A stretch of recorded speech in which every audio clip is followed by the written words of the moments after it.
Okay, here's our video on two-step linear equations.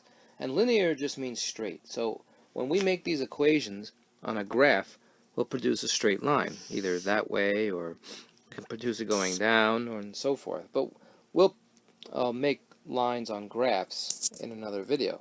So for now, just know that linear equations are equations that will produce a straight line in some way. And we've done linear equations. We've done one-step linear equations. This is a one-step one. And remember, there's two sides to an equation, and we want to make sure that the m's alone, so we're going to do the opposite operation. In this case, it's 5 times m, so we're doing the opposite operation, which was division, and whatever we do to one side, we do to the other. So here we have 10 divided by 5, and we know that m is 2. 5 times 2 is 10. So we've done one-step operations in 7th grade. So now we'll do two-step operations. So let's look at this one. Here we have 12g, and it doesn't matter what the variable is. Again, we want the variable alone. Minus 5 equals 7. So what we want to do is we want the g alone, and we want to do any minus or plus first. We want to get that 5 out of the way, and again, we do the opposite operation. Plus 5. Let me get a better marker. So we had a minus 5, so I'll do a plus 5. We'll just do the opposite operation. They cancel each other. And remember, whatever you do to one side, you have to do to the other, so you're going to add on that side. Bring the 12g down, and now it's going to equal 12. 7 plus 5 is 12. Now, the g is not alone yet. We have to do the opposite operation. 12 times g. Do the opposite is division. And whatever you do to one side, do to the other. Here we see g is 1. Well, let's see if it makes sense. What's 12 times 1? 12. 12 minus 5 is 7. Okay, let's see if we can do this one. Now here we have 8 plus m over 3 equals 17. Now anytime you see something like this, it's also 1/3 m. So m over 3, there's a 1 there, you just can't see it, so you can write it like this. It's 1/3 m equals 17. Okay, so let's do this one step at a time. We have an 8 here, so we want to do the opposite. Since you don't see any signs, it's a plus 8, so we do the minus 8 to cancel it. Okay, so whatever you do to one side, make sure you do to the other side. Bring the 1/3 m down, equals 9. So now we have 1/3 m equals 9. So this is multiplication, though. Even though you see a fraction here, it's 1/3 times m, so the opposite is just division. You have this complex fraction here. You've got to cancel. Whatever we do to one side, we do to the other. So this is saying 9 divided by 1/3. 9 divided by 1/3 is 9 times 3. So it'll be 27. Let's bring that over to 27. Let's check now. Let's go back. We're saying m is 27. So 27 divided by 3, that's a fraction here. 27 divided by 3 is 9. And 8 plus 9 is 17, so it checks out. If you didn't understand that, make sure you rewind the tape. Now we have another one where the variable is actually on the bottom. So what do you think of this one? Well, first, let's make sure we clear any of the subtraction. Remember, with keep, change, change here. This should be 20 equals 2g plus 9. Keep, change, change. Okay, let's get rid of any plus or minus first, so I can minus the 9 on both sides. Actually, it's minus 9, not division. Whatever you do to one side, do to the other. Bring that over. So this will be an 11 equals 2 over g. 11 equals 2 over g. Again, this was 20 minus 9, not 20 divided by 9. Okay, so now we have this g on the bottom here. So what we actually see here is 1g times 2. So what we're going to do is we're going to multiply the g on both sides, and we'll get 11g equals 2.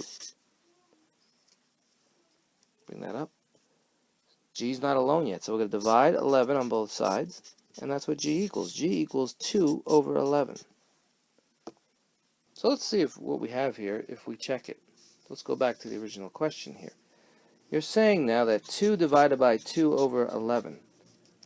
So that's 2 divided by 2 over 1 divided by 2 over 11, which is 2 times 11 over 2. They cancel out and you just get 11. 11 minus 9 is 20. 11 minus 9 is 11 plus 9, which is equals 20. So let me go over that again if you see a variable on the bottom. If you see 3g equals 5, again, just bring that g, since it's on the bottom, we're going to multiply it on the other side, so it'll be 3 equals 5g.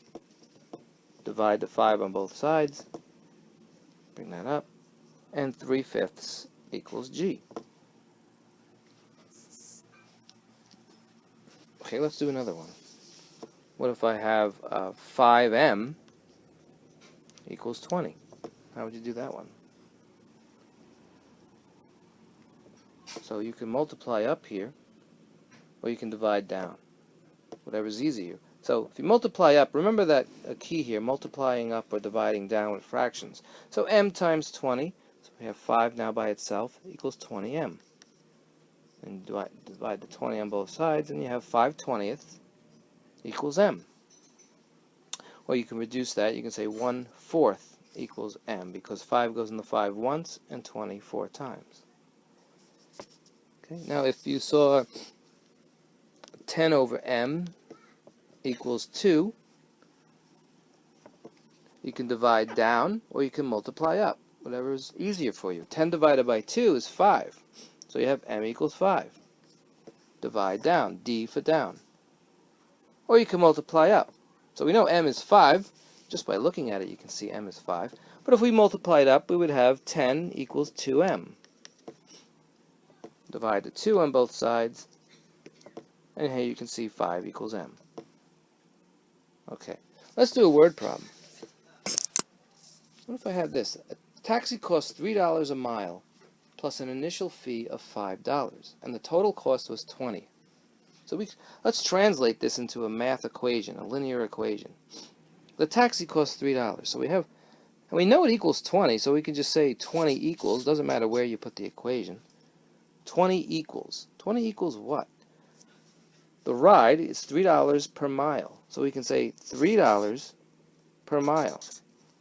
If you go 1 mile, it's $3. If you go 2 miles, it's $6. Plus an initial fee.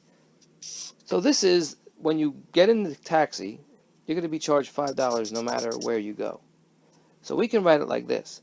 20 equals 3m plus 5. That's your equation for how much you will pay. In this case, you paid 20, so how many miles did you go? Solve the equation, solve for m, and you can find it. Now you can also write it like this if you wish. Doesn't matter. So see if you can solve that equation. How many miles did you go if you paid $20 to the taxi? So let's write it back up here. We'll say 3m plus 5 equals 20. We're going to minus the 5 because we're doing the opposite operation. Whatever we do to one side, we do to the other. And we have 3m, bring the 3m down, equals 15. Now we're going to divide, because we have multiplication. 3 times m is multiplication, so we divide. Whatever we do to one side, we do to the other. And m equals 5. So you went 5 miles. 5 times 3 is 15. 15 plus 5 is 20. Okay, here's another word problem. At the fair, the fee was $30 to enter and 50 cents a ride. So how many rides can you go on for $70? Let's first make an equation. How would you make that equation? Remember, pause the tape to see if you can do it. So here we have the $30 fee. That's the initial fee. So that's going to be in our equation. We know that. The total amount you're going to pay is $70. So we'll have equals 70 over here. You're paying $30 plus you're paying 50 cents a ride, which is half R, or 0.5 R. It's the same thing. You can use a fraction or you can use a decimal, whatever's easier for you. So let's get that 30 out of there because we want the R alone. We'll minus the 30 because we had a plus sign here. It's invisible, but it's positive, so you do the opposite. Whatever you do to one side, do to the other. So now you have half R equals 40. Now we want the R alone, so we're going to divide the 1/2 on both sides. And we have 40 divided by 1/2. So let's bring it over here. I'll erase this. So 40 divided by 1/2. So we have 40 over 1 divided by 1/2. 40 over 1 times 2. Remember, we flip with division. We get 80. So go back to the question. If you're paying $30 and there's 50 cents a ride, you can go on 80 rides.